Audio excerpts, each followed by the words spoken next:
विंचूर प्रकाशा राष्ट्रीय महामार्ग क्रमांक 752 जीवरील रामेश्वर फाट्याजवळ गुरुवारी रात्री सुमारे 10 वाजेच्या सुमारास एसटी बस आणि दुचाकीची भीषण धडक होऊन दुचाकीवरील तिघा मजुरांचा जागीच मृत्यू झाला।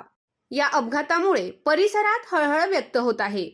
मिळालेल्या माहितीनुसार पुण्याहून सटाण्याकडे जाणारी सटाणा आगाराची Pune Satana ST bus MH14 LX 7851 ही भरधाव वेगाने जात असताना पुढे चालणाऱ्या दुचाकीला MH17 AY 2341 धडक झाली।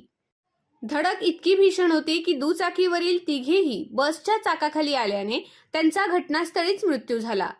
अपघाताची माहिती मिळताच देवळा पोलीस ठाण्याचे पोलीस निरीक्षक सार्थक नेहते यांच्यासह पोलिसांनी तातडीने घटनास्थळी धाव घेतली। नागरिकांच्या मदतीने मृतांना बाहेर काढून देवळा ग्रामीण रुग्णालयात दाखल करण्यात आले। दरम्यान रात्री उशिरा मृतांची ओळख पटवण्यात आली। मृतांमध्ये अंबादास एकनाथ कुवर राहणार अजांग तालुका मालेगाव, मोहन प्रकाश वाघ राहणार बेज तालुका कळवण आणि भरत फकीरा पवार राहणार सोमपूर तालुका बागलान यांचा समावेश आहे। ही तिघेही भौर येथे कामासाठी जात असल्याचे प्रथमदर्शनी समोर आले आहे।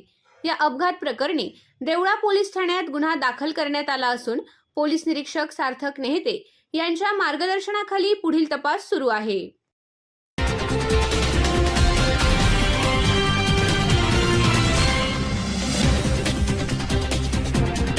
I